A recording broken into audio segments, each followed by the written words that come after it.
सबसे पहले बात करते हैं पहले प्रश्न की। पहला प्रश्न है कि निम्नलिखित में से कौन सा सिंधु घाटी की सभ्यता पर प्रकाश डालता है। चार ऑप्शन है, शिलालेख, पुरातत्व संबंधित खुदाई, बर्तनों पर मोहरों की लिखावट और धार्मिक ग्रंथ। तो इसका जो बी उत्तर है वो सही होगा, पुरातत्व संबंधी खुदाई। सिंधु सभ्यता एक आद्य ऐतिहासिक काल की सभ्यता है। इस सभ्यता द्वारा प्राप्त लिपियों का वाचन अब मतलब अभी उसे पढ़ा नहीं जा सका है, अतः सभ्यता से संबद्ध अनेक पुरास्थलों से प्राप्त पुरावशेष ही हड़प्पा संस्कृति के विशिष्ट तत्वों पर प्रकाश डालते हैं। Sir John Marshall, Gordon Childe आदि पुरातत्वविदों का यह मानना है कि सिंधु सभ्यता की उत्पत्ति मेसोपोटामिया की सुमेरियन सभ्यता से हुई है। अगला है, कौन सा हड़प्पीय नगर तीन भागों में विभक्त है। तो इसका जो सी उत्तर है धौलावीरा, यह तीन भागों में विभक्त है। धौलावीरा नगर गुजरात के कच्छ जिले में बसा हुआ है। धौलावीरा का नगर आयताकार बना हुआ है। इस नगर को तीन भागों किला, मध्य नगर और निचला नगर में विभाजित किया गया है और यह भारत में स्थित सिंधु सभ्यता का दूसरा सबसे बड़ा नगर है। आगे बात करते हैं, उपनिषद काल के राजा अश्वपति शासक थे। कहाँ के शासक थे ये? काशी के, केकई के, पांचाल के, विदेह के। तो ये जो शासक थे कहाँ के थे? ये केकई नरेश थे। देखिए केकई नरेश थे। अब देखिए उपनिषदों में जो है कई राजाओं के बारे में वर्णन किया गया है। इसमें पांचाल के राजा जो थे वो प्रवाहण जाबाली थे, केकई के राजा अश्वपति थे, विदेह के राजा जनक थे, काशी के राजा अजातशत्रु थे। आगे बात करते हैं ऋग्वेद की मूल लिपि क्या थी? तो मूल लिपि ब्राह्मी लिपि रही है। ऋग्वेद आर्यों का सबसे प्राचीन ग्रंथ है। इसमें कुल 10 मंडल, 1028 सूक्त हैं और 10,580 मंत्र हैं। ऋग्वेद के मंत्रों का उच्चारण करके जो पुरोहित यज्ञ संपन्न कराता था उसे होता कहा जाता था और इसकी मूल लिपि ब्राह्मी है। आगे बात करते हैं, अगला प्रश्न है, बुद्ध के जीवन की किस घटना को महाविनिष्क्रमण के रूप में माना जाता है? चार ऑप्शन है, उनका महापरिनिर्वाण, उनका जन्म, उनका गृहत्याग या उनका प्रबोधन। तो उनका जो गृहत्याग जो है ये घटना महाविनिष्क्रमण के रूप में जानी जाती है। इनका जन्म जो है लुम्बिनी में, कपिलवस्तु के निकट तराई क्षेत्र में लुम्बिनी है, वर्तमान में नेपाल में आता है। 563 ईसा पूर्व में इनका जन्म हुआ था और इन्होंने 29 वर्ष की अवस्था में अपना घर गृहत्याग दिया था, जिसे बौद्ध ग्रंथों में महाविनिष्क्रमण की संज्ञा दी जाती है। भगवान बुद्ध ने निम्नलिखित 4 आर्य सत्यों का प्रतिपादन किया। नीचे दिए गए कूट का प्रयोग करके उन्हें सही क्रम में रखना है। इन 4 जो सत्य थे, आर्य सत्य, उनको सही क्रम में लगाना है। क्या होगा? देखिए सबसे पहले इन्होंने क्या कहा? दुख है। फिर क्या कहा? दुख का कारण है डी। फिर दुख का निरोध है और सबसे लास्ट में दुख निरोध का मार्ग है। तो एडीबीसी मतलब दुख है, संसार में सर्वत्र दुख है, जीवन दुखों एवं कष्टों से पूर्ण है। इसके बाद दुख समुदाय है, दुख निरोध तथा दुख निरोधगामिनी प्रतिस्पर्धा, ये 4 आर्य सत्य हैं। तो यहां पर आपके ए ऑप्शन सही हो जाएगा। 7वां क्वेश्चन है, निम्न मंदिरों को कालक्रमानुसार में व्यवस्थित कीजिए और नीचे दिए गए कूटों में से सही उत्तर का चुनाव करना है। इनको काल क्रम में सजाना है। तो इसमें देखते हैं कौन सा आएगा। इसमें देखिए जो सप्त पैगोडा है, इन चारों मंदिरों में जो सप्त पैगोडा है इसकी स्थापना होती है 640 से लेकर के 640 से 674 ईस्वी के बीच में मामल्य शैली में। फिर आपका आता है महाबलीपुरम का तटीय मंदिर, ये 674 से 800 ईस्वी में राजसिंह शैली में होती है। फिर आता है बृहदेश्वर मंदिर ए वाला, ये राजराज प्रथम के समय बनता है। फिर गंगई कोंड चोलपुरम मंदिर बनता है राजेंद्र प्रथम के समय में। तो इस प्रकार से आप इसमें देखेंगे तो सबसे पहले चौथा, फिर तीसरा, पहला और दूसरा, 4 3 1 2 अर्थात डी ऑप्शन आपका सही हो जाएगा। आगे चलते हैं क्वेश्चन नंबर 8 पे। यह है कि चोल शासकों के शासनकाल में निम्नलिखित में से कौन सा वारियम उद्यान प्रशासन का कार्य देखता था? कौन सा वारियम जो है वो उद्यान प्रशासन का कार्य देखता था? तो कौन देखता था? टोट्टम वारियम। टोट्टट वारियम जो है ये उद्यान प्रशासन का कार्य देखता था। देखिए चोलकालीन ग्रामीण समितियों की गतिविधियों की देखरेख एक कार्यकारिणी समिति करती थी, जिसे क्या कहा जाता था? वारियम कहा जाता था। उसे वारियम कहा जाता था। और चोल प्रशासन की मुख्य विशेषता प्रबल केंद्रीय नियंत्रण के साथ ही अत्यधिक स्थानीय स्वायत्ता भी थी। आगे बढ़ते हैं, 9वां क्वेश्चन है, इसमें 2 सूचियां दी गई हैं, इन्हें हमें सुमेलित करना है। तो देखिए, पढ़नी की पुस्तिका का नाम क्या है? पढ़नी ने किसकी रचना की? अष्टाध्यायी की, 3 से मिला दीजिए, 3 से। वात्सायन ने कामसूत्र लिखा, 1 से मिलाइए। चाणक्य ने अर्थशास्त्र लिखा, 4 से मिला दीजिए। कल्हण ने राजतरंगिणी लिखा, 2 से मिला दीजिए। तो 3142 ए ऑप्शन सही हो जाएगा। आगे बढ़ते हैं, निम्नलिखित शासकों के नाम सही कालक्रमानुसार संयोजित करें। अपना उत्तर नीचे दिए गए कूट से चयन कीजिए। विद्याधर, धंग, यशोवर्मा और कीर्तिवर्मा, इन्हें हमें इनके कालक्रमानुसार सजाना है। तो देखिए, यशोवर्मा जो है, यशोवर्मा, इनका कार्यकाल कब से कब का रहता है? 930 से लेकर के 950 ईस्वी तक।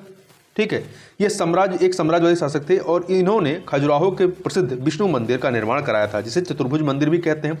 इसके बाद धंग आते हैं, राजा धंग, इनका शासनकाल रहता है 950 से 1003 ईस्वी। और ये चारों जो हैं चंदेल शासक हैं, 950 से 1002 ईस्वी तक ये यशोवर्मा के पुत्र थे तथा चंदेल वंश के प्रसिद्ध शासक थे। तो यशोवर्मा के बाद धंग आते हैं, इसके बाद विद्याधर आते हैं।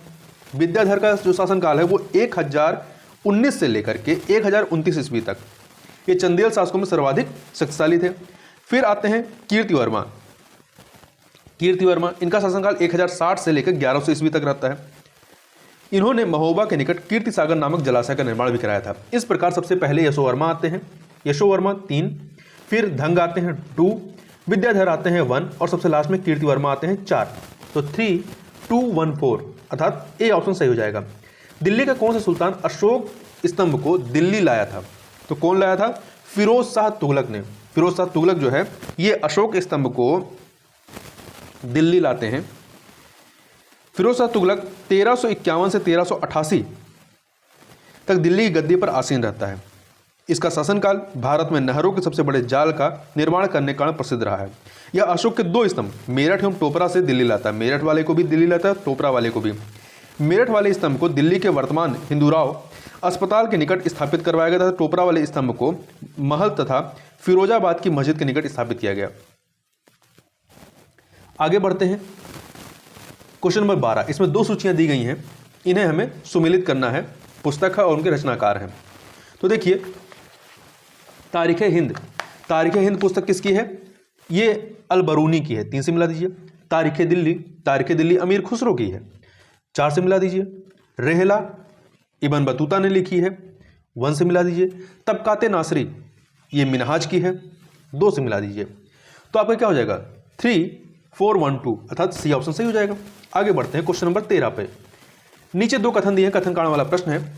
अभी कथन दिया गया है कि मध्यकाल में संगीत पर संस्कृत में लिखी गई अनेक पुस्तकों का फारसी में अनुवाद किया गया। सही है। कारण आरंभिक चिश्ती सूफी संत संगीत सभाओं, जिन्हें समा कहा जाता था, के शौकीन थे। तो ये भी सही है, परंतु ये कारण जो है कथन को पुष्ट नहीं कर रहा है, इसलिए कथन कारण दोनों सही है परंतु व्याख्या नहीं हो रही है, इसलिए बी ऑप्शन आपका यहां पर सही हो जाएगा। देखिए, चिश्ती संत जो है संगीत के समर्थक थे तथा संगीत को ईश्वर तक पहुंचने का माध्यम मानते थे। समा एक प्रकार की संगीत गोष्ठी होती थी। मध्यकाल में अनेक शासकों जैसे कि फिरोज शाह तुगलक, सिकंदर लोदी द्वारा संस्कृत की पुस्तकों का फारसी में अनुवाद कराया गया। ठीक है, चूंकि वो संस्कृत में थी इसलिए फारसी में अनुवाद कराया गया था। आगे बढ़ते हैं, अकबर के शासनकाल की निम्नलिखित घटनाओं को कालक्रमानुसार व्यवस्थित करना है। तो देखिए, इनकी सबसे पहले क्या होगा? जजिया कर की समाप्ति। जजिया कर की समाप्ति 1564 ईस्वी में, 1564 ईस्वी में जजिया कर की समाप्ति होती है। फतेहपुर सिकरी में फिर इबादत खाने का निर्माण होता है। इबादत खाने का निर्माण कब होता है? 1575 ईस्वी में, 1575 ईस्वी में। मजहर पर हस्ताक्षर 1579 1579 में। फिर तौहीद इलाही या दीन इलाही की घोषणा कब होती है? 1582 में। तो क्रम क्या हो गया? 1 2 3 4 ए ऑप्शन सही हो जाएगा। आगे बढ़ते हैं, निम्नलिखित मुस्लिम शासकों का सही कालानुक्रम नीचे दिए गए कूट से चुनना है। अहमद शाह अब्दाली, मोहम्मद शाह जहांगीर और बहादुर शाह द्वितीय। तो देखिए, जहांगीर इसमें सबसे पहले आएगा 1605 से 1627 ईस्वी। फिर मोहम्मद शाह 1719 से मोहम्मद शाह जो 1719 से 1748। फिर अहमद शाह अब्दाली आता है 1761 में। पानीपत की लड़ाई जब होती है, तृतीय लड़ाई। बहादुर शाह द्वितीय ये 1837 से 1857, 1837 से 1857 अंतिम मुगल शासक बहादुर शाह द्वितीय। तो इस प्रकार से सबसे पहले जहांगीर है, फिर मोहम्मद शाह तो 3, 2, अहमद शाह अब्दाली 1 और सबसे लास्ट में बहादुर शाह द्वितीय 4। 3214 अर्थात सी ऑप्शन। आगे बात करते हैं, फ्रांसीसी दक्कन में शक्ति आंदोलन स्थापित करने में असफल रहे। क्यों असफल रहे? क्योंकि अंग्रेजों की फौज शक्तिशाली थी। जो अंग्रेजों की फौज थी वो फ्रांसीसियों के कंपेयर में काफी शक्तिशाली थी। देखिए, तृतीय कर्नाटक युद्ध जो कि 1757 से 1763 तक में होता है के अंतर्गत अंग्रेज एवं फ्रांसीसियों के बीच वाड़ीवास नामक निर्णायक लड़ाई लड़ी गई। इस युद्ध में फ्रांसीसी पराजित होते हैं। यही पराजय भारत में उनके पतन की शुरुआत थी। फ्रांसीसियों के हार का प्रमुख कारण इंग्लैंड की नौसेना की सर्वोच्चता थी। यूरोप में अंग्रेजों एवं फ्रांसीसियों के मध्य ऑस्ट्रिया में लड़े जा रहे उत्तराधिकार युद्ध में फारस की जलशक्ति का बहुत ह्रास हुआ था, जबकि अंग्रेजों के पास एक शक्तिशाली नौसेना थी। आगे बात करते हैं क्वेश्चन नंबर 17 पे। लॉर्ड वेल्लेली की सहायक संधि को स्वीकार करने वाला पहला मराठा सरदार कौन था? पेशवा बाजीराव द्वितीय। लॉर्ड वेल्लेली का कार्यकाल रहता है 1798 से 1805। ने भारतीय राज्यों को अंग्रेजी राजनीतिक परिधि में लाने के लिए सहायक संधि प्रणाली का प्रयोग किया। वर्ष 1801 में जसवंत होलकर की सेना ने पूना पर आक्रमण करके पेशवा एवं सिंधिया की संयुक्त सेना को पराजित कर दिया। पेशवा बाजीराव द्वितीय ने दिसंबर 1802 में अंग्रेजों से बशीन की संधि की। यही संधि मराठों द्वारा अंग्रेजों के साथ की गई प्रथम सहायक संधि थी। ठीक है, तो पेशवा बाजीराव द्वितीय। आगे बात करते हैं क्वेश्चन नंबर 18 पे। विलय का सिद्धांत के तहत निम्नलिखित राज्यों के विलय पर विचार कीजिए और उन्हें काल क्रमानुसार व्यवस्थित कीजिए। तो इसमें 17 1848 ईस्वी, बघात 1850 ईस्वी, उदयपुर 1852 ईस्वी, झांसी 1854 ईस्वी। तो आपका क्या हो जाएगा? 1342 अर्थात सी ऑप्शन आपका सही हो जाएगा। आगे बात करते हैं, अगला है कथन कारण वाला प्रश्न 19 नंबर। अभिकथन है कि ब्रिटिश काल में सामान्यतः भारत का व्यापार संतुलन अनुकूलन था। व्यापार संतुलन जो है वो अनुकूल था, कारण धन की निकासी का स्वरूप अप्रतिफलित निर्यात था। तो इसका क्या सही होगा? देखिए, इसका जो है ए ऑप्शन, मतलब कथन कारण दोनों सही हैं और व्याख्या भी हो रही है। कैसे? ब्रिटिश काल में बहिर्गमन अथवा धन निकासी सिद्धांत का तात्पर्य था कि राष्ट्रीय पूंजी का 1/3 हिस्सा किसी न किसी रूप में ब्रिटिश शासन द्वारा भारत से बाहर ले जाया जाता था तथा भारत को इसके समतुल्य कोई भी आर्थिक या वाणिज्यिक प्रतिलाभ नहीं होता था। ठीक है, कोई प्रतिलाभ नहीं होता था। ब्रिटिश काल में आयात की तुलना में निर्यात अधिक होता था। आयात की तुलना में निर्यात जो है वो अधिक होता था, इसलिए समानतः व्यापार का संतुलन अनुकूल था। मतलब हम यहाँ से चीज़ें बाहर ज़्यादा भेजते थे, बाहर से कम मंगाते थे। अतः अभिकथन ए तथा कारण आर दोनों सत्य हैं और व्याख्या भी हो रही है। तो ए ऑप्शन यहाँ पर सही हो जाएगा। आगे बढ़ते हैं क्वेश्चन नंबर 20। 19वीं सदी के कृषक आंदोलनों को उनसे संबद्ध क्षेत्रों के साथ सुमेलित कीजिए। तो देखिए, कुकी विद्रोह जो है, कुकी विद्रोह ये मणिपुर एवं त्रिपुरा संबंधी था। 4 से मिला दीजिए। कब होता है ये? 1917 से 1919 ईस्वी। कुका विद्रोह ये पंजाब से संबंधित था। 2 से मिला दीजिए। ये कब होता है? 1840 से 1872 के बीच में। पावना कृषक विद्रोह जो है ये बंगाल संबंधित है। 3 से मिला दीजिए। ये कब होता है? ये 1873 से 1876 ईस्वी में होता है। बिरसा मुंडा विद्रोह जो है ये आपका बिहार से संबंधित है, वर्तमान झारखंड। तो ये एक सेकेंड, पावना कृषक विद्रोह जो है ये बंगाल का है, तो बंगाल यहाँ पे आपका 2 है और कुका विद्रोह पंजाब का है, तो यहाँ पे 1 है ये। ठीक है, 4 1 2 और बिरसा मुंडा विद्रोह आपका बिहार 3। ये कब होता है? 1899 से 1900। तो आपका विकल्प क्या हो जाएगा? हमारा विकल्प हो जाएगा 4123, 4123 अर्थात डी ऑप्शन जो है वो सही हो जाएगा। आगे चलते क्वेश्चन नंबर 21 देखते हैं। निम्नलिखित युग्मों में से कौन सा एक सही सुमेलित नहीं है? समाचार पत्र और संस्थापक। तो देखिए कौन सही नहीं है। अल हिलाल, इसके संपादक कौन थे? मौलाना अबुल कलाम आज़ाद, मौलाना अबुल कलाम आज़ाद। न्यू इंडिया के एनिवेशन, तहजीब उल अखलाक, ये मोहम्मद अली जिन्ना की नहीं थी, बल्कि इसका संपादन जो है वो सर सैयद अहमद खान द्वारा उर्दू भाषा में किया गया था और 1871 से 97 के मध्य में। तो सी वाला सही नहीं है, समाज कौमुदी के राजा राम मोहन राय थे।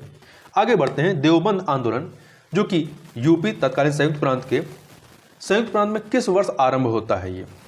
ये आपका 1866 ईस्वी में। कब? 1866 ईस्वी में। देखिए, हुजत अल इस्लाम इमाम मोहम्मद कासिम अल ननतबी द्वारा वर्ष 1866 में यूपी के देवबंद में इस्लामी मदरसे की स्थापना की गई। यह आंदोलन अंग्रेज विरोधी था।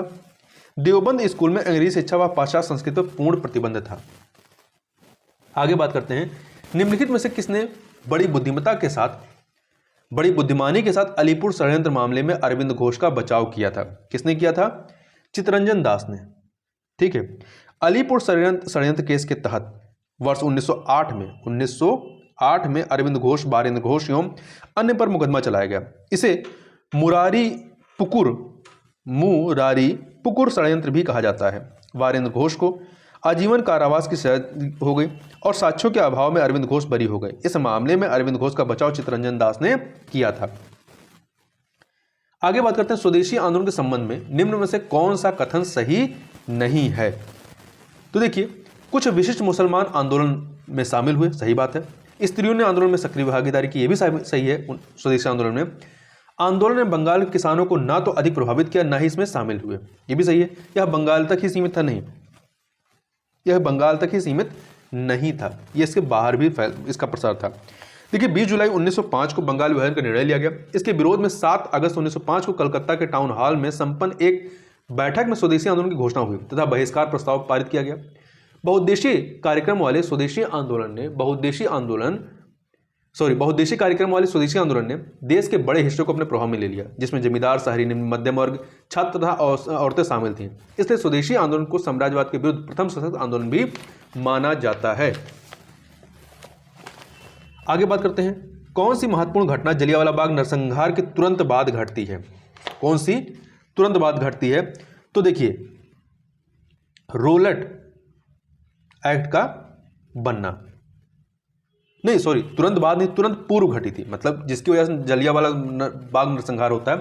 तो इस नरसंहार के पूर्व में कौन सी घटना होती है? रोलट एक्ट का बनना। इसी के विरोध में यह प्रदर्शन हो रहा था। मार्च 1919 में केंद्रीय विधान परिषद से पास हुआ विधेयक रोलट एक्ट या रोलट अधिनियम के नाम से जाना जाता है।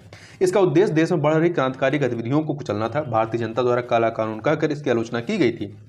गांधी जी ने इसके विरोध में 6 अप्रैल 1919 को पूरे देश में हड़ताल का आयोजन किया। जलियांवाला बाग हत्याकांड होता कब है? 13 अप्रैल 1919 को होता है। और ये एक्ट कब आता है? मार्च में। असहयोग आंदोलन वर्ष 1920 में होता है, जबकि साइमन कमीशन का भारत आगमन जो है 1928 में होता है। आगे बात करते हैं स्वेज नहर क्षेत्र में उत्तर से दक्षिण दिशा की ओर पड़ने वाले झीलों का जो सही क्रम है वो क्या है? देखिए, उत्तर से दक्षिण आप देखेंगे, ये नॉर्थ, ये साउथ, इस तरह से आप जब देखेंगे इसको, तो इसमें लेक मंजला, फिर लेक टिमशा, ग्रेट बिटर लेक और सबसे दक्षिण में है लिटिल बिटर लेक। यह जो है आपका भूमध्य सागर और लाल सागर को जोड़ने का कार्य करती है और ये मानव निर्मित नहर है। आगे चलते हैं क्वेश्चन नंबर 27 पे। निम्नलिखित युग्मों में से कौन सा एक सही सुमेलित नहीं है? कौन सा एक सही सुमेलित नहीं है? क्लीवलैंड ये लोह एवं इस्पात के लिए प्रसिद्ध है। डेट्रायट मोटर गाड़ी के लिए। मिसाबी रेंज जो है ये अमेरिका में स्थित है, परंतु ये कोयला क्षेत्र के लिए प्रसिद्ध नहीं है, ये लौह अयस्क क्षेत्र प्रसिद्ध है, तो सी वाला सही नहीं है। फिलाडेल्फिया ये पोत निर्माण के लिए प्रसिद्ध है। आगे बढ़ते हैं। अगला 28 नंबर क्वेश्चन, ये कथन कारण वाला प्रश्न है।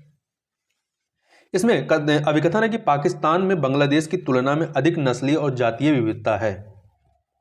ये जो है सही नहीं है। नहीं, ये सही है। पाकिस्तान में बांग्लादेश की तुलना में अधिक नस्लीय और जातीय विविधता है। कारण पाकिस्तान की आधिकारिक भाषा, जबकि अधिकांश लोग बोलने में उर्दू भाषा का प्रयोग करते हैं।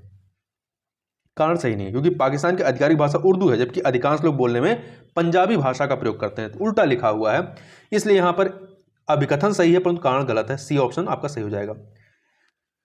अगला है, दो सूचियां दी गई हैं, निर्जातीय समूह और देश, इन्हें हमें सुमेलित करना है। देखिए, यहूदी निर्जातीय समूह कहां का है? इजराइल का, 4 से मिलाइए।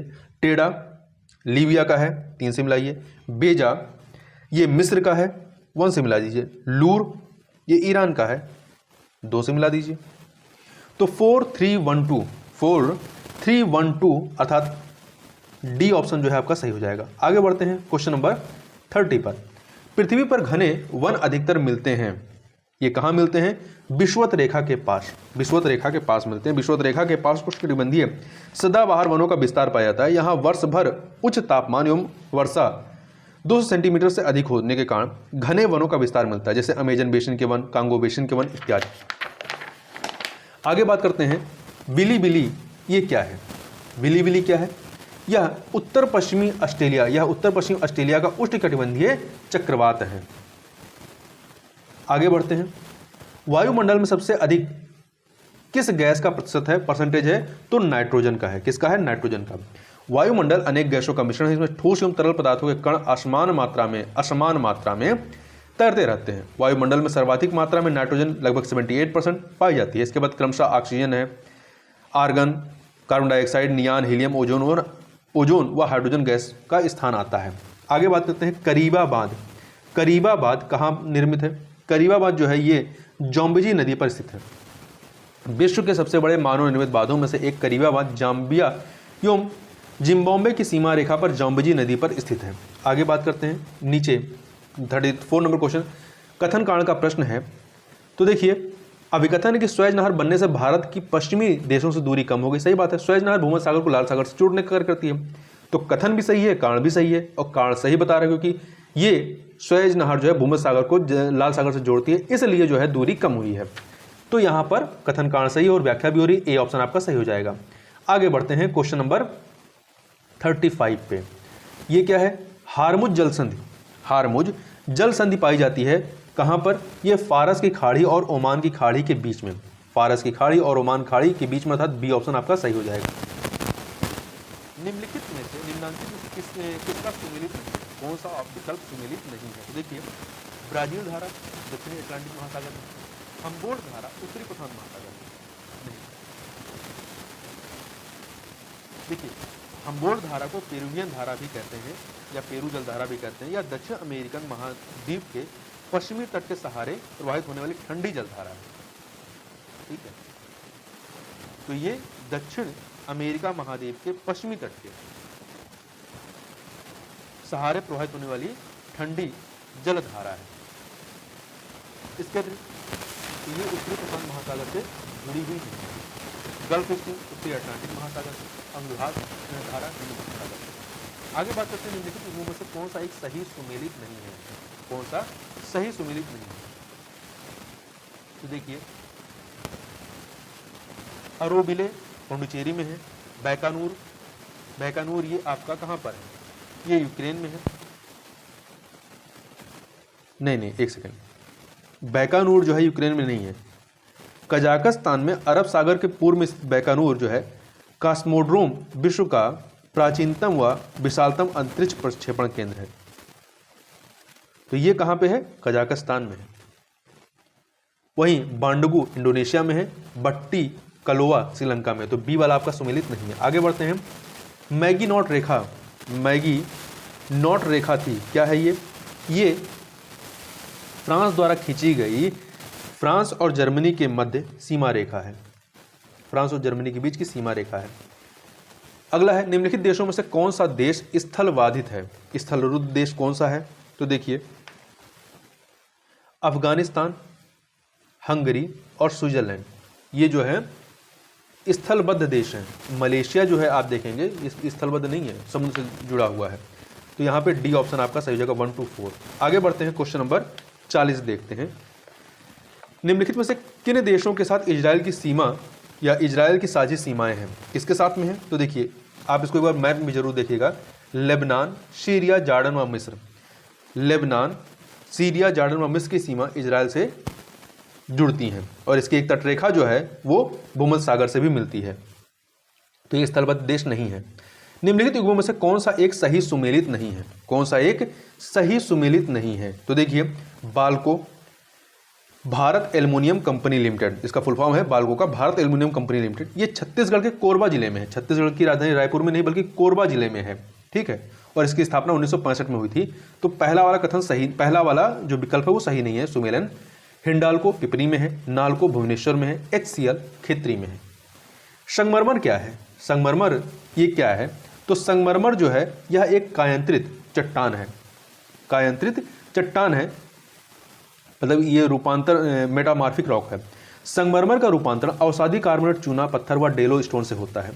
भारत का लौह अयस्क भंडार निम्नलिखित में से किस शैल समूह से संबंधित है? जो लौह अयस्क भंडार है किससे संबंधित है? तो ये धारवाड़ शैल से समूह से संबंधित है। धारवाड़ शैल तंत्र भारत में पाई जाने वाली आर्थिक दृष्टि से सबसे महत्वपूर्ण शैलें हैं। लौह अयस्क प्रमुख रूप से धारवाड़ शैल तंत्र में ही पाया जाता है। ये आर्कियन समूह की चट्टानों का ही अवशेष है। अरावली पर्वत का निर्माण जो है वो धारवाड़ क्रम की चट्टानों से ही हुआ है। कपास के रेशे प्राप्त होते हैं। कपास के रेशे प्राप्त होते हैं किससे? तो ये बीज से प्राप्त होते हैं। किससे प्राप्त होते हैं? बीज से प्राप्त होते हैं। देश के सबसे बड़े सूती वस्त्र उद्योग को कच्चा माल इसी से प्राप्त होता है, कपास से। और यह भारत का देशज अर्थात स्थानिक पौधा है।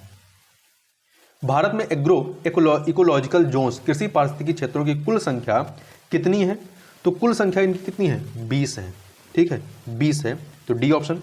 National bureau of soil survey ने मिट्टी जलवायु प्रकार एवं प्राकृतिक भौगोलिक परिस्थितियों के आधार पर भारत को 20 कृषि पारिस्थितिक क्षेत्रों एवं 60 कृषि पारिस्थितिक उप क्षेत्रों में, 20 कृषि पारिस्थितिक क्षेत्रों में और 60 कृषि पारिस्थितिक उप क्षेत्रों में विभाजित किया है। आगे बढ़ते हैं। Question number 46। दो सूचियां हैं नदी और बांध, इनको सम्मिलित करना है। तो देखिए बेतवा नदी पर कौन सा बांध है? माता टीला। 2 महानदी पर हीराकुंड है। 1 चंबल पे गांधी सागर है। 4 ताप्ती पे ककरापारा है। 3 तो 2143 अर्थात बी ऑप्शन। क्वेश्चन नंबर 47 देखते हैं। कावेरी नदी का उद्गम कहां से होता है? इसका उद्गम जो है ब्रह्मगिरी की पहाड़ियों से होता है। देखिए कावेरी नदी का अल्पवाह क्षेत्र जो है वो केरल, कर्नाटक एवं तमिलनाडु एवं संघ शासित क्षेत्र पुडुचेरी में विस्तृत है। यह दक्कन के पठार में प्रवाहित होती है। इसका उद्गम स्थल कर्नाटक के कुर्ग जिले में ब्रह्मगिरी की पहाड़ियों से में है। आगे बढ़ते हैं। क्वेश्चन नंबर 48 देखते हैं। Question number 48। पंचायती राज व्यवस्था अपनाई गई थी। किस लिए अपनाई गई थी? लोगों को राजनीतिक जागरूकता प्रदान करने हेतु, लोगों की शक्तियों के विकेंद्रीकरण के लिए, कृषकों को सुरक्षित करने के लिए। उपयुक्त में से कोई नहीं। तो इसमें बी ऑप्शन जो है वो सबसे सटीक है। लोकतंत्र की शक्तियों के विकेंद्रीकरण के लिए इसकी व्यवस्था अपनाई गई थी, ठीक है। और आधुनिक भारत में प्रथम बार तत्कालीन प्रधानमंत्री जवाहरलाल नेहरू ने द्वारा राजस्थान के नागौर जिले में 2 अक्टूबर 1959 को पंचायती राज व्यवस्था लागू की गई थी राजस्थान के नागौर जिले से। आगे बढ़ते हैं। और बलवंत राय मेहता समिति जो है कि मतलब इसके संबंध में एक बहुत महत्वपूर्ण आयोग रहा है। निम्नलिखित में से कौन सा एक सामुदायिक विकास का पहला स्थापित कार्यक्रम है? पहला स्थापित कार्यक्रम कौन सा है? तो ये है आपका राष्ट्रीय प्रसार सेवा, ए ऑप्शन। देखिए सामुदायिक विकास कार्यक्रम भारत के चौमुखी विकास को ध्यान में रखते हुए वर्ष 1952 में पायलट आधार पर शुरू किया गया था। इसी के अंतर्गत राष्ट्रीय प्रसार सेवा को वर्ष 1953 में शुरू किया गया। यह सामुदायिक विकास का पहला स्थापित कार्यक्रम था। भारतीय संविधान का भाग 16 जिसमें अनुच्छेद 330 से 342 तक है, संबंधित है किससे? ये किससे संबंधित है? तो ये आंग्ल भारतीय समुदाय के प्रतिनिधित्व से लोकसभा में अनुसूचित जात जनजाति के आरक्षण था। आंग्ल भारतीय समुदाय के प्रतिनिधित्व से यह संबंधित है।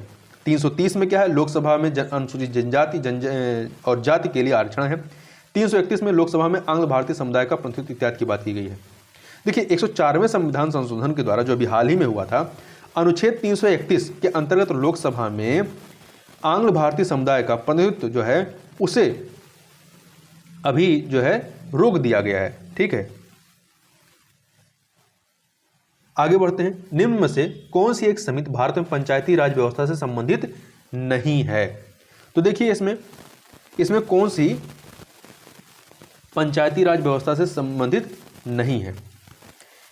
तो दिनेश गोस्वामी जो समिति रही है, इसका संबंध किससे रहा है? चुनाव आयोग से, चुनाव सुधारों से रहा है।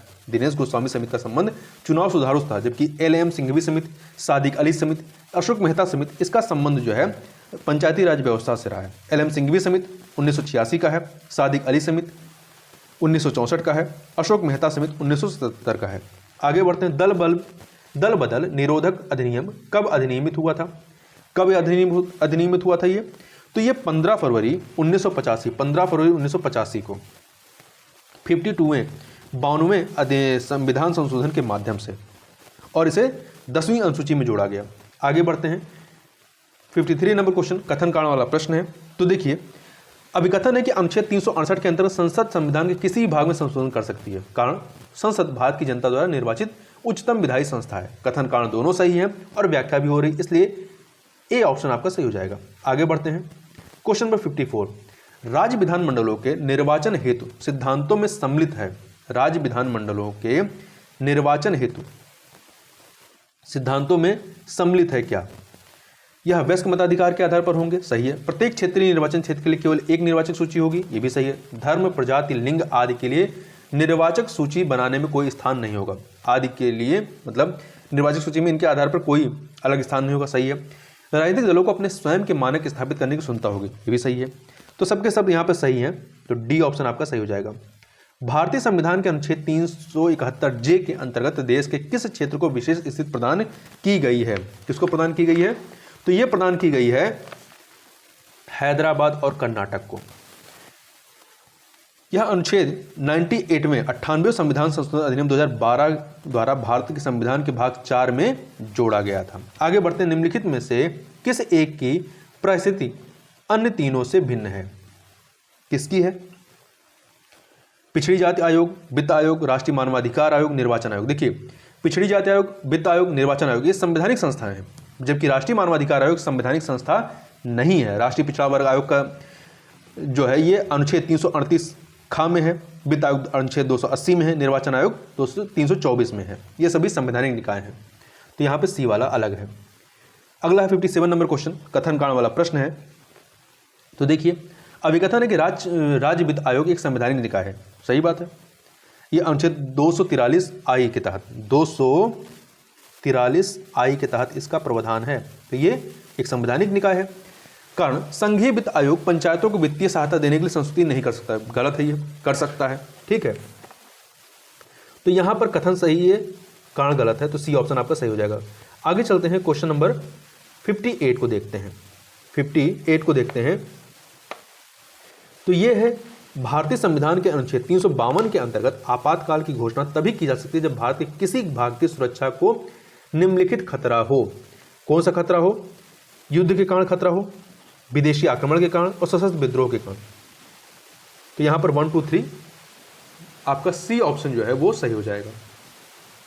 देखिए, वर्ष 1978 में 44वें संविधान संशोधन द्वारा आंतरिक अशांति को, जो आंतरिक अशांति था उसके स्थान पे सशस्त्र विद्रोह कर दिया गया।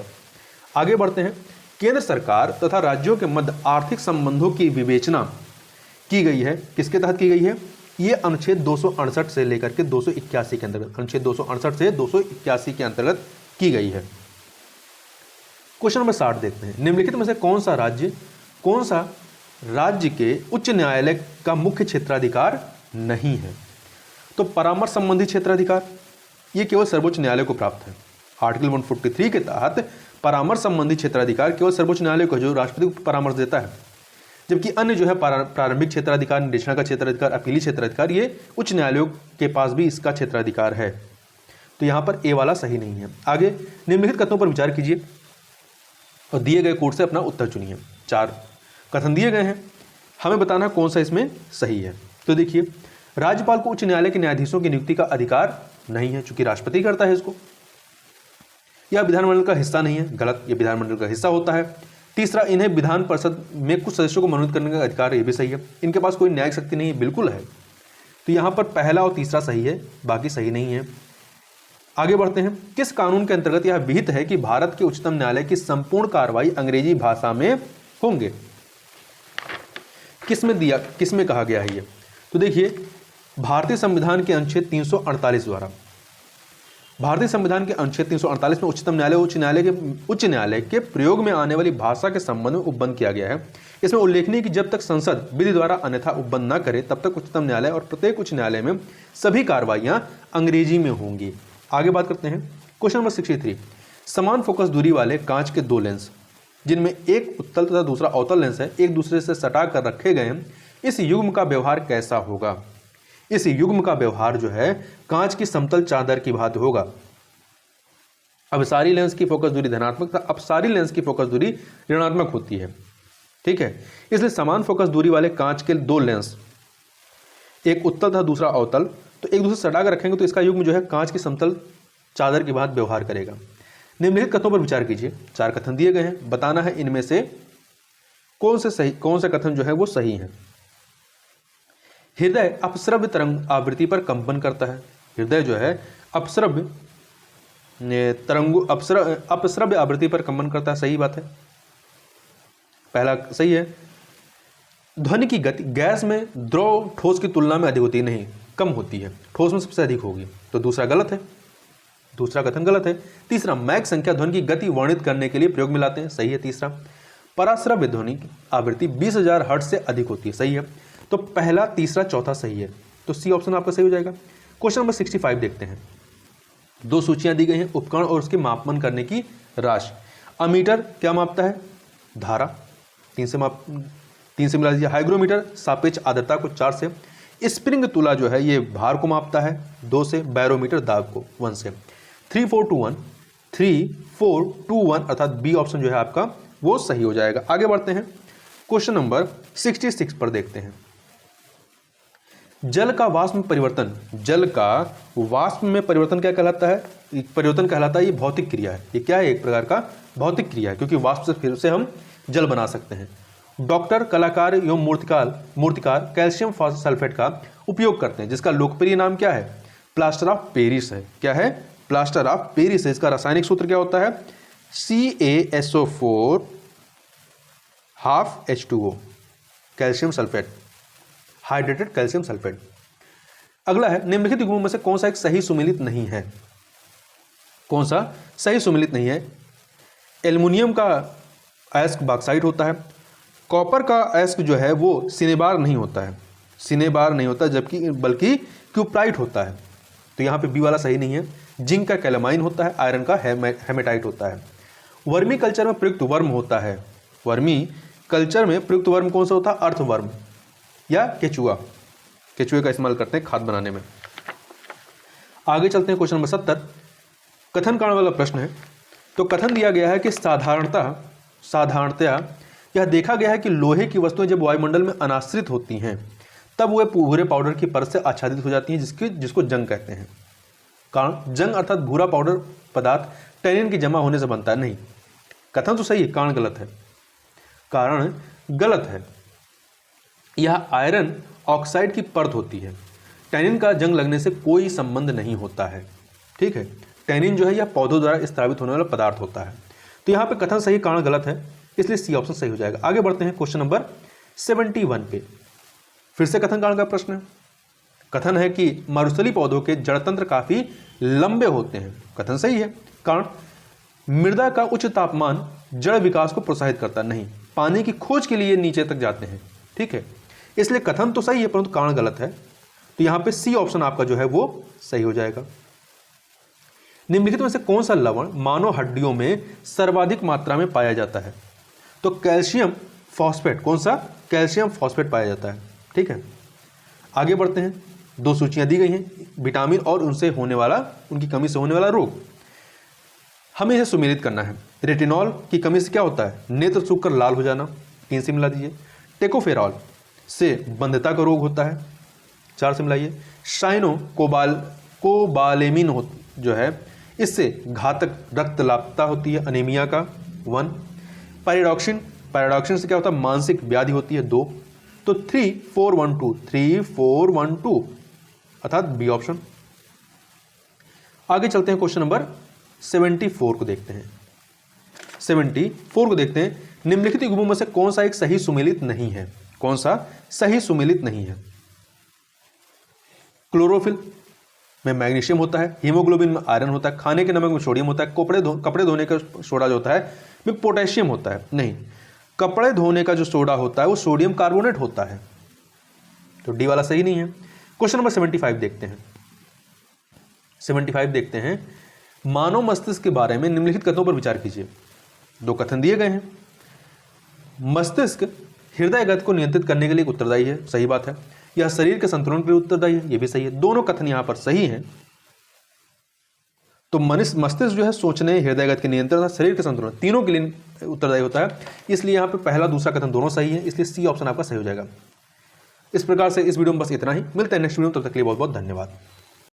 तो 76 नंबर क्वेश्चन जो है आपका वो है कि तृतीयक प्रतिजन डीपीटी बच्चों को दी जाती है बचाव के लिए। किसके बचाव के लिए दी जाती है? तो ये आपका जो है रोहिणी, कुकुर खांसी, टिटनस से बचाव के लिए दी जाती है। ठीक है, आपका रोहिणी मतलब हो गया आपका डिप्थीरिया। ठीक है, तो देखिए डिप्थीरिया, काली खांसी या जिसे कुकुर खांसी भी कहते हैं, तथा टिटनस के बचाव हेतु तो नवजात शिशु को डीपीटी वैक्सीन दी जाती है। और ये तीनों जो है जीवाणुजन बैक्टीरिया से होने वाले रोग हैं। आगे बात करते हैं, निद्रा रोग या स्लीपिंग सिकनेस नामक बीमारी होती है, किसकी वजह से होती है? तो ये जो है आपका ट्रिपेनोसोमा नामक एक कोशिकीय जीव की वजह से होती है। इस जीव का वाहक व द्वितीयक पोषक जो है वो सीसी नामक मक्खी है। यह तंत्रिका तंत्र को प्रभावित करती है और रोगी को इसमें क्या होती है, नींद नहीं आती था, बुखार बना रहता है। आगे बात करते हैं, निम्नलिखित युग्मों में से कौन सा एक सही सुमेलित नहीं है? तो देखिए अमीर खुसरो का जन्म जो है वो एटा में हुआ था। एटा में होता है 1253 में।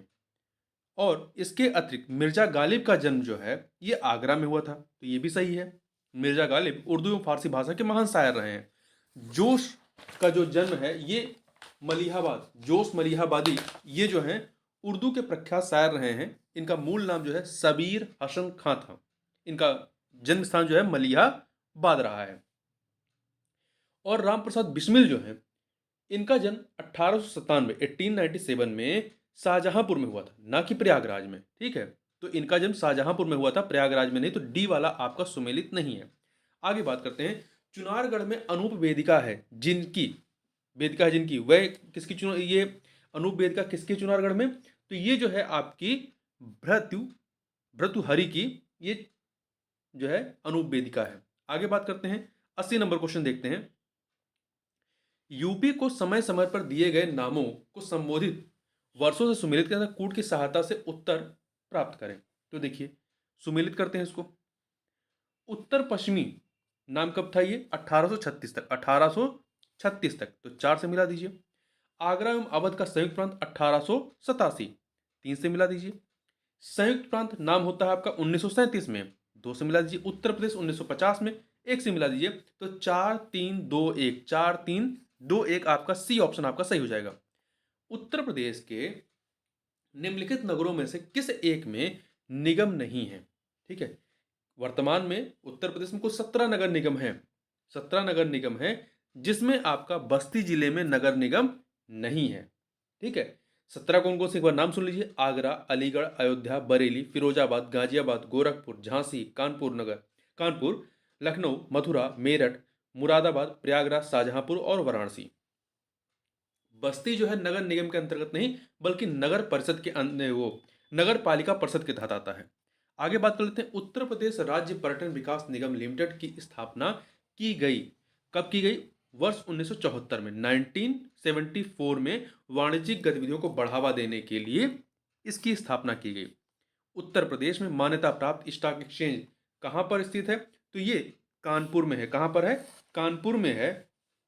और इसकी स्थापना कब हुई थी? 1982 में। अगला है उत्तर प्रदेश के निम्नलिखित नगरों का भौगोलिक क्षेत्रफल की दृष्टि से सही अवरोही क्रम हमें बताना है, बड़े से छोटे के क्रम में बताना है। तो देखिए इनमें सबसे बड़ा आपका देखिए डी वाले ऑप्शन देखिए, वाराणसी सबसे बड़ा है क्षेत्रफल के मामले में, फिर गौतम बुद्ध नगर आता है, फिर बागपत है, फिर उससे छोटा संत रविदास नगर है। तो डी ऑप्शन आपका सही हो जाएगा। आगे बढ़ते हैं अगले क्वेश्चन की तरफ। 85 नंबर क्वेश्चन, जनगणना 2011 के अनुसार उत्तर प्रदेश की साक्षरता दर में 2001 से 2011 तक में कितनी वृद्धि हुई? तो ये कुल 11.41% 11.41% की वृद्धि हुई। देखिए 2011 में उत्तर प्रदेश की साक्षरता दर कितनी रही है? 67.68% रही थी, जबकि 2001 में ये 56.27% थी। अगला है, दो सूचियां दी गई हैं, इन्हें हमें सुमेलित करना। तो देखिए सोनभद्र किसके लिए फेमस है? तो सोनभद्र जो है आपका चूने के पत्थर के लिए, 4 से मिलाइए।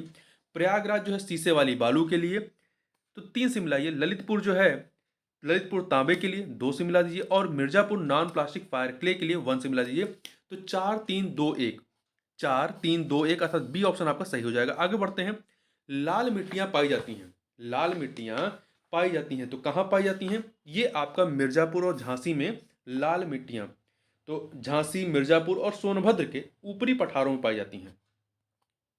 निम्नलिखित में से कौन से जनपद मध्य गंगा नहर से लाभान्वित हुए हैं? मध्य गंगा नहर से लाभान्वित हुए हैं, तो देखिए कौन कौन से हुए हैं। तो इससे जो है आपके मथुरा, अलीगढ़ और हाथरस, मथुरा, अलीगढ़ और हाथरस जो है ये लाभान्वित हुए हैं। आगे बढ़ते हैं, निम्नलिखित नदियों में से कौन सी एक उत्तर प्रदेश से होकर नहीं गुजरती? कौन सी एक उत्तर प्रदेश से होकर के नहीं गुजरती है? तो देखिए यहां से गंगा, रामगंगा, यमुना गुजरती है, परंतु झेलम यहां से नहीं गुजरती है। झेलम नदी यहां से नहीं गुजरती। इसका उद्गम स्थल जो है झेलम का, वो जम्मू कश्मीर का शेषनाग या बेरीनाग है। और भारत में इसकी कुल लंबाई कितनी है? 724 किलोमीटर। आगे बढ़ते हैं, क्वेश्चन नंबर 90 देखते हैं। फिर से दो सूचियां हैं, नगर और हवाई अड्डों को, इन्हें हमें सुमेलित करना है। तो देखिए लखनऊ में कौन सा हवाई अड्डा है? लखनऊ में अमोशी है, मतलब 3 से मिलाइए। वाराणसी में बाबतपुर है, 1 से मिलाइए। कानपुर में चकेरी है, आप 4 से मिलाइए। आगरा में अमोशी है, 1 सेकंड, आगरा में जो है खेरिया है, 2 से मिलाइए। तो 3142, 3142 अर्थात डी ऑप्शन सही हो जाएगा। आगे बढ़ते हैं, निम्नलिखित में से कौन सा सुमेलित नहीं है? तो देखिए आल्हा महोबा में, रशिया बरसाना, कजरी मिर्जापुर, परंतु बिरहा जो है ये कन्नौज की नहीं बल्कि पूर्वी उत्तर प्रदेश की प्रसिद्ध गायन परंपरा है।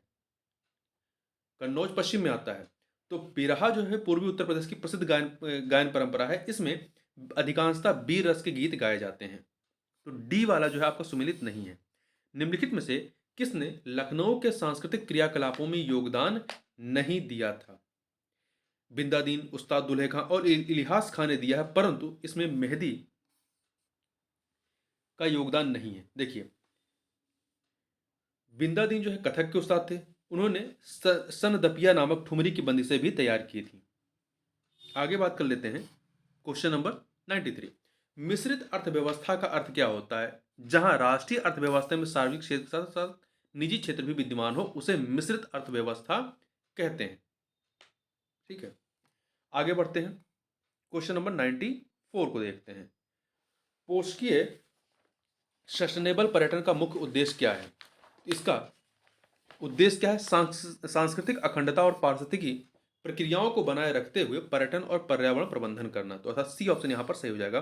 भारत में पट्टेदारी सुधार के उपायों के संदर्भ में कौन सा या से कथन जो है वो सही है? तो देखिए लगान का विनियमन करना, अवधि की सुरक्षा, पट्टेदारी पर स्वामित्व की घोषणा, ये सभी जो हैं इन सुधार उपायों में शामिल रहे हैं। अर्थात 1 2 3 डी ऑप्शन सही हो जाएगा। सार्वजनिक वितरण प्रणाली से वितरित अनाज पर कीमत बढ़ाने का उद्देश्य क्या है? सार्वजनिक पीडीएस सिस्टम से वितरित अनाज पर कीमत बढ़ाने का उद्देश्य क्या है? तो इस योजना में निहित उपादान जो सब्सिडी है उसके भार को कम किया जा सके। C option. न्यूनतम समर्थन मूल्य का निर्धारक कौन होता है? तो इसका मूल्य निर्धारक जो है कृषि लागत एवं मूल्य आयोग होता है। कृषि लागत एवं मूल्य आयोग, commission for agriculture cost and prices. ठीक है, देखिए कृषि लागत एवं मूल्य आयोग जो है कृषि एवं किसान कल्याण मंत्रालय का एक संलग्न कार्यालय है। कृषिगत उपजों की कीमतों पर सलाह देने के लिए इसकी स्थापना वर्ष 1965 में कृषि मूल्य आयोग नाम से की गई थी। वर्ष 1985 में इसका नाम बदल करके कृषि लागत एवं मूल्य आयोग कर दिया गया। 98 नंबर क्वेश्चन देखते हैं, निम्न में से कौन अब भारत में तेल की कीमतों का निर्धारण करता है? तो तेल कंपनियां, ये बाजार पे छोड़ दिया गया, तो तेल कंपनियां अब इसका निर्धारण करती हैं। तेल कंपनियों द्वारा ईंधन कीमतों की दैनिक आधार पर समीक्षा की जाती है। 99 नंबर क्वेश्चन देखते हैं, कच्छ की खाड़ी में स्थित कांडला बंदरगाह भी है, निम्न में से किसके लिए प्रसिद्ध है? तो कांडला जो है ये निर्यात प्रसंस्करण क्षेत्र के लिए प्रसिद्ध है। ठीक है, एशिया का पहला निर्यात प्रसंस्करण क्षेत्र एक्सपोर्ट प्रोसेसिंग जोन ईपीजेड जो है ये वर्ष 1965 में कांडला गुजरात में स्थापित किया गया था। इसकी स्थापना का मुख्य उद्देश्य देश से निर्यात वस्तुओं के लिए उपयुक्त वातावरण तैयार करना था। आगे बात करते हैं, दो सूचियां दी गई हैं उद्योग और उत्पादक केंद्रों की, इसे हमें सुमेलित करना है। जूट का उद्योग कहां पे है? टीटागढ़, जूट के सामान के लिए टीटागढ़। 4 से रेशमी वस्त्र बेंगलुरु, 3 से मिलाइए। ऊनी वस्त्र लुधियाना, 2 से मिलाइए। ऊनी कालीन भदोही, 1 से मिलाइए। तो आपका हो गया 4 3 2 1, अर्थात बी ऑप्शन आपका सही हो जाएगा। आगे बढ़ते हैं, भारत सरकार की राजकोषीय नीति की निम्न में से कौन सा एक उद्देश्य नहीं है? भारत सरकार की राजकोषीय नीति का कौन सा एक उद्देश्य नहीं है? तो देखिए, पूर्ण रोजगार, मूल्य स्थिरता, धन तथा आय का न्यायोचित वितरण, ये सभी है, परंतु अंतरराज्यीय व्यापार का नियमन करना जो है ये राजकोषीय नीति का उद्देश्य नहीं है, अर्थात सी ऑप्शन। राजस्व घाटे की अपेक्षा, राजस्व रेवेन्यू डेफिसिट की अपेक्षा राजकोषीय फिस्कल डेफिसिट सदैव क्या रहेगा? तो ये जो रहेगा सदैव अधिक रहेगा। राजस्व घाटे की अपेक्षा राजकोषीय घाटा सदैव अधिक रहेगा। देखिए, राजस्व घाटा जो है कुल राजस्व प्राप्तियों एवं राजस्व व्यय का अंतर होता है, जबकि राजकोषीय घाटे में कुल प्राप्तियों एवं कुल व्यय के साथ साथ, कुल प्राप्तियों और कुल व्यय के साथ, जितना प्राप्त कर रहे हो जितना व्यय कर रहे हैं, एक्सपेंडिचर कर रहे हैं, के साथ सरकार की देयताओं का सम्मिलित किया जाता है। मतलब कितनी उस पर अभी देने के लिए एक तरीके से देयता बची हुई है, तो उसको भी सम्मिलित किया जाता है। तो राजस्व घाटे की अपेक्षा जो है राजकोषीय घाटा इस वजह से क्या हो जाएगा? सदैव अधिक हो जाता है। आगे बात करते हैं, सामान्य रूप से भारत में प्रति 5 वर्ष बाद वित्त आयोग की नियुक्ति की जाती है। वित्त आयोग की नियुक्ति की जाती है किसके लिए? तो ये केंद्रीय अनुदान और संघ के राजस्व में राज्यों के अंश निर्धारित करने के लिए की जाती है, संविधान के अनुच्छेद 280 के तहत। ठीक है, और राष्ट्रपति द्वारा नियुक्त किया जाता है, इसका गठन किया जाता है। क्वेश्चन नंबर 104 देखते हैं, निम्नलिखित में से किस पर कोई आयकर छूट नहीं है? किस पर कोई आयकर छूट नहीं है? तो देखिए, किसान विकास पत्र, देखिए किसान विकास पत्र पर कोई छूट नहीं है। राष्ट्रीय बचत पत्र, लोक भविष्य निधि, यूनिट लिंक्ड इंश्योरेंस योजना में निवेश पर निश्चित सीमा तक आयकर में छूट प्राप्त है, जबकि किसान विकास पत्र में ब्याज से हुई आय पर टैक्स देना होता है। आगे बात करते हैं, भारत में निम्नलिखित 5 वर्षीय योजनाओं में किसका मुख्य ध्येय जो है संपोषणीय वृद्धि था? तो किसका था? जो 12वीं पंचवर्षीय योजना थी उसका। तीव्रतर, धारणीय एवं अधिक समावेशी विकास शीर्षक, अर्थात इंग्लिश में कहें तो faster, sustainable and more inclusive growth, ये 12वीं पंचवर्षीय योजना का थीम था। इसका कार्यकाल 2012 से 2017 तक था। भारत में कुल 12 पंचवर्षीय योजनाएं रही, क्योंकि उसके बाद जो है इसे समाप्त कर दिया गया, क्योंकि योजना आयोग की जगह पे नीति आयोग आ जाता है 1 जनवरी 2015 से। आगे बात करते हैं, दो सूचियां फिर दी है 106 नंबर क्वेश्चन में, पंचवर्षीय योजना और विकास मॉडल उसका क्या रहा है उसको सुमेलित करना है। तो प्रथम पंचवर्षीय योजना का विकास मॉडल जो रहा है वो हैरोड डोमर मॉडल रहा है। हैरोड डोमर मॉडल 2 से मिला दीजिए। द्वितीय का महालनोबिस मॉडल, मतलब 4 से मिलाइए। और तृतीय का जो रहा है एस चक्रवर्ती मॉडल, अर्थात 1 से मिला दीजिए। चतुर्थ का जो है वो आपका अशोक रुद्र मॉडल, अर्थात 3 से मिला दीजिए। तो 2413 अर्थात बी ऑप्शन आपका सही हो जाएगा। आगे बढ़ते हैं क्वेश्चन नंबर 107 पे। 20 सूत्रीय आर्थिक कार्यक्रम सर्वप्रथम प्रारंभ किया गया था, किस वर्ष में प्रारंभ किया गया था? इसे वर्ष 1975 में। देखिए, कृषि औद्योगिक उत्पादन को बढ़ावा देना, गरीबी, साक्षरता, आम आदमी की जीवन गुणवत्ता में सुधार तथा आय की असमानता को दूर करने के उद्देश्यों के साथ 20 सूत्री कार्यक्रम वर्ष 1975 में प्रारंभ किया गया था। आगे बढ़ते हैं, क्वेश्चन नंबर 108 देखते हैं। नीचे दो कथन दिए गए हैं, अभिकथन और कारण वाला प्रश्न है। तो देखिए, अभिकथन है कि ऑपरेशन ट्विस्ट के अंतर्गत आरबीआई एक ही समय में अल्पकालीन प्रतिभूतियों को बेचकर दीर्घकालीन प्रतिभूतियों को खरीदता है। कथन सही है। कारण, इस ऑपरेशन का मुख्य उद्देश्य दीर्घकालीन निवेश को बढ़ाना है। तो दोनों ही सही हैं और व्याख्या भी हो रही है। और यहां ध्यान रखिएगा कि दीर्घकालिक निवेश को बढ़ावा देने के लिए ऑपरेशन ट्विस्ट नामक मौद्रिक नीति का प्रयोग भारतीय रिजर्व बैंक द्वारा जुलाई 2020 में शुरू किया गया था। तो यहां पर ए ऑप्शन आपका सही हो जाएगा। आगे बढ़ते हैं, क्वेश्चन नंबर 109 पर। भारत में कागजी मुद्रा प्रथम बार कब शुरू की गई? वर्ष 1862 में, 1862 में शुरू की गई। ए ऑप्शन आपका सही हो जाएगा। थोक मूल्य सूचकांक के मापन में, थोक मूल्य सूचकांक के मापन में निम्न में से किस एक क्षेत्र को सबसे अधिक भार या वेटेज दिया जाता है? तो किसको दिया जाता है? विनिर्मित उत्पाद को, मैन्युफैक्चर्ड प्रोडक्ट को। देखिए, वर्ष 2017 में थोक मूल्य सूचकांक का आधार वर्ष 2004-5 से बदल करके 2011-12 कर दिया गया। थोक मूल्य सूचकांक एक मूल्य सूचकांक है जो कुछ चुनी हुई वस्तुओं के सामूहिक औसत मूल्य का प्रतिनिधित्व करता है। इस सूचकांक के मापन में विनिर्मित उत्पाद क्षेत्र को सबसे अधिक भारांश या वेटेज दिया जाता है। सिडबी की स्थापना की गई। सिडबी की स्थापना किस लिए की गई है? तो इसकी स्थापना लघु स्तरीय उद्योगों को वित्त प्रदान करने के लिए इसकी स्थापना भारतीय लघु उद्योग विकास बैंक सिडबी की स्थापना 2 अप्रैल 1990, 2 अप्रैल 1990, और इसका मुख्यालय कहां पे है? लखनऊ में है। प्रतिछाया बैंकिंग, शैडो बैंकिंग क्या होती है? तो शैडो बैंकिंग क्या होती है? देखिए, गैर बैंकिंग वित्तीय संस्थाओं द्वारा वित्तीय तथा अन्य गतिविधियों को संपन्न करना गैर बैंकिंग मतलब प्रतिछाया शैडो बैंकिंग कहलाता है। तो बी ऑप्शन हो जाएगा ये। इस शब्द का प्रयोग सर्वप्रथम पॉल मैकुले ने वर्ष 2007 में किया था। आगे बढ़ते हैं, क्वेश्चन नंबर 113 देखते हैं, और यह है आपका, निम्न में से कौन सा एक भारतीय रिजर्व बैंक का कार्य नहीं है? तो देखिए, भारतीय रिजर्व बैंक के कार्यों में शाख नियंत्रण, अनुसूचित वाणिज्यिक बैंक की शिखर संस्था के रूप में या एपेक्स बॉडी के रूप में उनको विनियमित करना, मौद्रिक नीति का निर्माण, ये सभी के सभी हैं। परंतु शाख सृजन का कार्य करना इसका कार्य नहीं है। शाख सृजन का कार्य वाणिज्यिक बैंकों द्वारा किया जाता है। तो यहां पे डी ऑप्शन आपका सही हो जाएगा। देखिए, भारतीय रिजर्व बैंक की, आरबीआई की स्थापना 1 अप्रैल 1935 को कलकत्ता में हुई थी। एक्चुरीज शब्द किससे संबंधित है? तो एक्चुरीज शब्द जो है आपका किससे संबंधित है? बीमा से, बीमा क्षेत्र से संबंधित है। भविष्य की अनिश्चित घटनाओं के वित्तीय प्रभाव के आकलन हेतु एक्चुरीज शब्द का प्रयोग किया जाता है। यह बीमा क्षेत्र से संबंधित है। भूमि विकास बैंक का कौन सा कार्य सत्य है?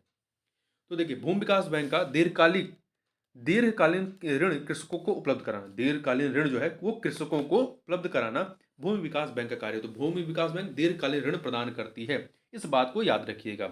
भारत में प्रथम भूमि विकास बैंक की स्थापना वर्ष 1920 में पंजाब के झांग में हुई थी। इसका मुख्य कार्य कृषकों को दीर्घकालीन प्रकृति का ऋण उपलब्ध कराना है। क्वेश्चन नंबर 116 देखते हैं। निम्नलिखित में से मानव विकास सूचकांक कौन सा एक भाग नहीं है?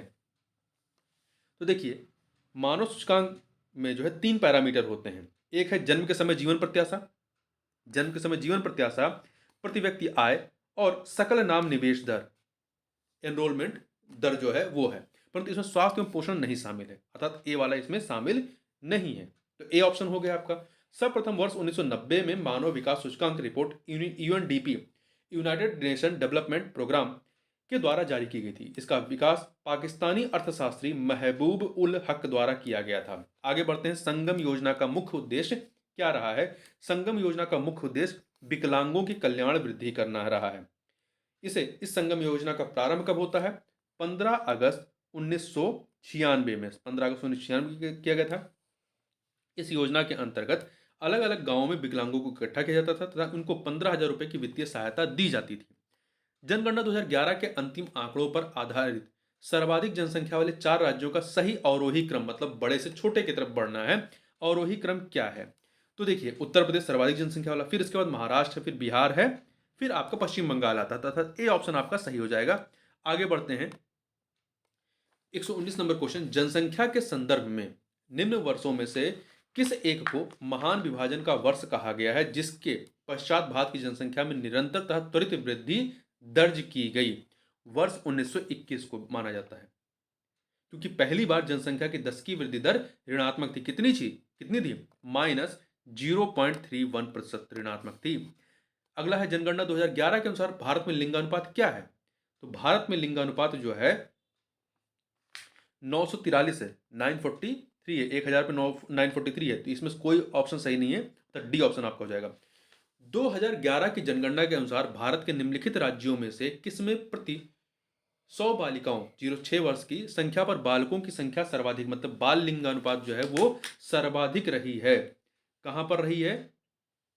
नहीं नहीं, एक सेकंड। 100 बालिकाओं पर की संख्या पर बालकों की संख्या सर्वाधिक रही है, ठीक है। तो मतलब न्यूनतम बाल लिंगानुपात कहां पर रही है? हरियाणा में। 100 बालिकाओं पे 120 लड़के, मतलब यहां पे बाल लिंगानुपात कम रहा है, तो सबसे कम हरियाणा में रहा है। भारत की साक्षरता में सर्वाधिक प्रतिशत वृद्धि देखी गई कब से कब के बीच में देखी गई? 1991 से 2001 के मध्य में। साक्षरता दर में कितनी प्रतिशत वृद्धि होती है? 8.20 की, 8.20 की। इन चार ऑप्शन में से यदि यहीं पे आपका 2001 से 2011 दिया होता तो वो वाला ऑप्शन आपका सही हो जाता, क्योंकि वहां पे 11 पॉइंट समथिंग परसेंट की वृद्धि होती है। पर्यावरण से अभिप्राय क्या है? पर्यावरण से अभिप्राय जो है, देखिए, ए ऑप्शन, भूमि जल वायु पौधों एवं पशुओं की प्राकृतिक दुनिया जो इनको चारों ओर अस्तित्व में है, सही है ये भी। उन संपूर्ण दशाओं का योग जो व्यक्ति को एक समय बिंदु पर घेरे हुए होती है, ये भी सही है। भौतिक जैविकीय एवं सांस्कृतिक तत्वों की अंतः क्रियात्मक व्यवस्था जो अंतः संबंधित होते हैं, ये भी सही है। तो सभी के सभी यहाँ पर सही है, डी ऑप्शन। धारणीय कृषि का अर्थ क्या है? धारणीय कृषि का अर्थ क्या है? भूमि का इस प्रकार प्रयोग कि उसकी गुणवत्ता अक्षुण्ण बनी रहे, यही होती है धारणीय कृषि, sustainable agriculture. UNEP United Nation environment programme का मुख्यालय कहाँ स्थित है? तो केन्या के नैरोबी में इसकी स्थापना 1972 में 1972 में की गई थी। आगे बढ़ते हैं, क्वेश्चन नंबर 126 देख लेते हैं। यह है, निम्नलिखित में से कौन पर्यावरण संतुलन के संरक्षण से संबंधित है? कौन संबंधित है? तो देखिए, वन नीति, पर्यावरण सुरक्षा अधिनियम 1986, औद्योगिक नीति, शिक्षा नीति, ये सभी के सभी इससे संबंधित है, अर्थात डी ऑप्शन सभी चारों। ग्रीन वास क्या इंगित करता है? ग्रीन वास जो है पर्यावरण संरक्षण का झूठा वादा करने संबंधित। देखिए, ग्रीन वास उस स्थिति को संदर्भित करता है जहां कोई संगठन उपभोक्ताओं को यह कह करके बरगलाता है कि उसका उत्पाद, उद्देश्य एवं नीतियां पर्यावरण के अनुकूल हैं। अगला है, एक पारिस्थितिकी तंत्र में निम्नलिखित में से कौन प्राथमिक उपभोक्ता है? नीचे दिए गए कोड से सही उत्तर हमें चुनना है। तो देखिए, प्राथमिक उपभोक्ता जो सीधे प्राथमिक उत्पादक से ले रहा है, तो देखिए प्राथमिक उपभोक्ता में आपका चींटी हो गई, हिरण हो गई, चींटी और हिरण आ जाएंगे, जबकि लोमड़ी और बाघ जो है ये चूंकि मांसाहारी हैं तो प्राथमिक उपभोक्ता नहीं होंगे ये। तो यहां पर 1 2 ए ऑप्शन आपका सही हो जाएगा। पारिस्थितिकी तंत्र में तत्वों के चक्रण को क्या कहते हैं? जैव भू रासायनिक चक्र कहते हैं। क्या कहते हैं? जैव भू रासायनिक चक्र कहते हैं इसे। तो बी ऑप्शन आपका सही हो जाएगा, बायोजियोकेमिकल साइकिल। एक मनुष्य के जीवन को पूर्ण रूप से धारणीय करने के लिए आवश्यक न्यूनतम भूमि को क्या कहा जाता है? उसे क्या कहते हैं? उसे पारिस्थितिकी पदछाप कहते हैं। पारिस्थितिकी पदछाप, इकोलॉजिकल फुटप्रिंट कहते हैं, जिसकी इकाई या पैमाना जो होता है भूमंडलीय हेक्टेयर होता है। तो बी ऑप्शन। आगे बढ़ते हैं, क्वेश्चन नंबर 131 देखते हैं, 131। निम्नलिखित में से किस में सर्वाधिक जैव विविधता पाई जाती है? तो किस में पाई जाती है? उष्णकटिबंधीय वर्षा वन बायोम में सबसे अधिक पाई जाती है। अगला क्वेश्चन है, अभिकथन और कारण वाला प्रश्न है। तो अभिकथन है कि उष्णकटिबंधीय देशों में तितलियों की प्रजातियां सर्वाधिक संख्या में पाई जाती हैं। कारण, तितलियां कम तापमान में नहीं रह सकती हैं। तो कथन कारण दोनों सही हैं और व्याख्या भी कर रहे हैं, तो ए ऑप्शन आपका जो है वो सही हो जाएगा। क्योंकि देखिए, तितलियां अपने शरीर के तापमान को विनियमित करने में सक्षम नहीं होती, अतः बहुत कम तापमान होने पर वह उड़ान नहीं भर सकती हैं। आगे बढ़ते हैं, किसी प्रजाति को विलुप्त माना जा सकता है जब वह अपने प्राकृतिक आवास में नहीं देखी गई हो। कितने वर्षों तक नहीं देखी गई हो? कुल 50 वर्षों तक नहीं देखी गई हो। आगे बात करते हैं, भारतीय राष्ट्रीय जैव विविधता प्राधिकरण स्थापित किया गया 2003 में चेन्नई में। ठीक है, कब किया गया? 2003 में चेन्नई में, तमिलनाडु के चेन्नई में। निम्न में से किससे जलवायु परिवर्तन का क्रायोजेनिक संकेतक प्राप्त किया जाता है? जलवायु परिवर्तन का क्रायोजेनिक संकेतक प्राप्त किया जाता है। आइस कोर, बर्फ की चादर से। बर्फ की चादर या किसी ग्लेशियर को छेद कर प्राप्त बेलनाकार नमूना आइस कोर कहलाता है। इसके द्वारा वातावरण की पिछली संरचना एवं व्यवहार का अध्ययन किया जाता है। इससे जलवायु परिवर्तन का क्रायोजेनिक संकेतक प्राप्त किया जाता है। Cryogenic indicator. क्वेश्चन नंबर 136 देखते हैं। निम्नलिखित में से कौन सा एक सही सुमेलित नहीं है? देखिए, कार्टाजेना प्रोटोकॉल बायोसेफ्टी से संबंधित है, स्टॉकहोम सम्मेलन अनवरत जैव प्रदूषक से संबंधित है, मॉन्ट्रियल प्रोटोकॉल ओजोन परत से, क्योटो प्रोटोकॉल जल संरक्षण से संबंधित नहीं है ये। ठीक है, ये जो है जलवायु परिवर्तन पर संयुक्त राष्ट्र संरचना अभिसमय से संबंधित है। तो डी ऑप्शन आपका सुमेलित नहीं है। निम्नलिखित में से कौन सा एक भारत के राष्ट्रीय जलवायु परिवर्तन कार्य योजना के 8 मिशनों में शामिल नहीं है? तो देखिए, कौन सा शामिल नहीं है? सौर शक्ति, वनीकरण, अपशिष्ट ऊर्जा परिवर्तन शामिल, परंतु नाभिकीय शक्ति इसमें शामिल नहीं है। नाभिकीय शक्ति शामिल नहीं है। तो जो 8 मिशन हैं, ये 2008 में इसको प्रारंभ किया गया था। जलवायु परिवर्तन राष्ट्रीय कार्य योजना 2008 में लाई गई थी और इसमें कुल 8 मिशन है। कौन कौन से? राष्ट्रीय सौर ऊर्जा मिशन, विकसित ऊर्जा दक्षता के लिए राष्ट्रीय मिशन, सुस्थिर निवास पर राष्ट्रीय मिशन, राष्ट्रीय जल मिशन, सुस्थिर हिमालय पारिस्थितिक तंत्र पर राष्ट्रीय मिशन, हरित भारत हेतु राष्ट्रीय मिशन, सुस्थिर कृषि हेतु राष्ट्रीय मिशन, जलवायु परिवर्तन हेतु राष्ट्रीय रणनीतिक ज्ञान पर राष्ट्रीय मिशन। आगे बढ़ते हैं। 138 राजीव गांधी वन्यजीव संरक्षण पुरस्कार दिया जाता है किसके लिए? तो ये शैक्षिक तथा शोध संस्थाओं, वन्य एवं वन्यजीव अधिकारियों को, वन्यजीव संरक्षकों को, ये पर्यावरण संबंधित है, उपरोक्त सभी को दिया जाता है। आगे बढ़ते हैं। दाजीगाम राष्ट्रीय उद्यान निम्नलिखित में से किससे संबंधित है? तो ये जो है आपका हंगुल या कश्मीरी स्टैग से संबंधित है। दाजीगाम राष्ट्रीय उद्यान जो है, इसकी स्थापना 1981 1981 में होती है और ये कहाँ पे है? जम्मू कश्मीर केंद्र शासित प्रदेश में यह स्थित है। आगे बढ़ते हैं। फ्लाई ऐश एक प्रदूषक दहन उत्पाद है जो प्राप्त होता है किसके जलाने से? तो ये प्राप्त होता है आपका कोल, पत्थर के कोयले को जलाने से ये प्राप्त होता है। आगे बढ़ते हैं। क्वेश्चन नंबर 141 देखते हैं। यहाँ पे 2 सूचियां दी गई हैं, वायु प्रदूषक और प्रभावित अंग, इन्हें हमें सुमेलित करना है। एस्बेस्टस धूल से कौन सा अंग प्रभावित होता है? इससे फेफड़ा प्रभावित होता है, 3 से मिलाइए। शीशे से मस्तिष्क, 1। पारे से क्या होता है? उदर, पेट, 2 से मिलाइए। कार्बन मोनोऑक्साइड, रक्त धाराएं, 4। तो 3124 बी ऑप्शन आपका सही हो जाएगा। खेती के लिए फसल चक्र का क्या महत्व है? खेती इससे क्या होता है? इससे उत्पादन में वृद्धि होती है, मृदा की उर्वरता संरक्षित रहती है, मृदा कटाव कम होता है, सभी इसके महत्व हैं तथा डी ऑप्शन आपका सही हो जाएगा। अम्ल वर्षा होती है, कैसे होती है? बादल के जल एवं सल्फर डाइऑक्साइड प्रदूषकों के मध्य प्रतिक्रिया के फलस्वरूप जो है वो अम्ल वर्षा मतलब एसिड रेन होती है। ठीक है। निम्नलिखित में से कौन भारत रत्न से सम्मानित नहीं किया गया है? किसे नहीं किया गया है? लता मंगेशकर, पंडित रविशंकर, उस्ताद बिस्मिल्लाह खां, इनको किया गया, परंतु पंडित जसराज को नहीं किया गया है। ठीक है, पंडित जसराज को भारत रत्न पुरस्कार नहीं दिया गया है। लता मंगेशकर तथा उस्ताद बिस्मिल्लाह खां को 2001 में, पंडित रविशंकर को 1999 में भारत रत्न दिया गया था। तो बी ऑप्शन आपका सही हो जाएगा। नीचे महिलाओं के परंपरागत परिधानों एवं राज्यों की एक सूची दी गई है, इनमें से कौन सा एक सुमेलित नहीं है?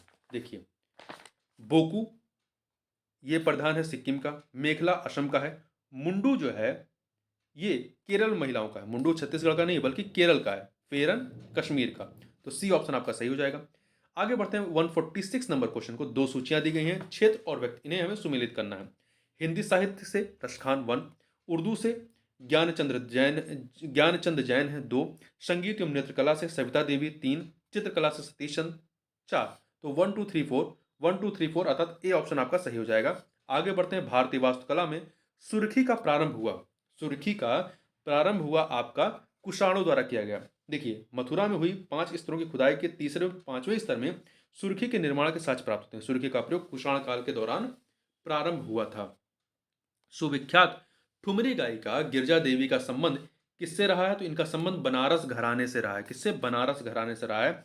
ये शास्त्रीय और उपशास्त्रीय संगीत का गायन करती थी। 24 अक्टूबर 2017 को कोलकाता में इनका निधन हुआ था, गिरजा देवी का। चित्रगुप्त स्वामी मंदिर, जिसे चित्रगुप्त का एकमात्र मंदिर माना जाता है, ये कहाँ पर है? तो ये कांची में है। ठीक है, कहाँ पर है? कांची में है ये। चित्रगुप्त को कायस्थों का देवता तथा यमराज का सहायक भी कहा जाता है। निम्नलिखित हिंदी रचनाओं में से कौन सी पहले लिखी गई थी? कौन सी इसमें से पहली लिखी गई थी। देखिए, इंद्रावती जो है ये 1744 में नूर मोहम्मद ने लिखी थी, 1744 में। पद्मावत जो है 1540 में मलिक मोहम्मद जयासी ने लिखी थी। मधुमालती जो है 1543 में मंजन ने लिखी थी, मंझन ने। और मृगावती जो है 1503 में कुतुबन ने लिखी थी, कुतुबन ने। तो सबसे पहले यही लिखी गई थी 1503 में, इन चारों में। तो इस प्रकार से इस वीडियो में बस इतना ही। मिलते हैं नेक्स्ट वीडियो में, तब तक के लिए बहुत बहुत धन्यवाद।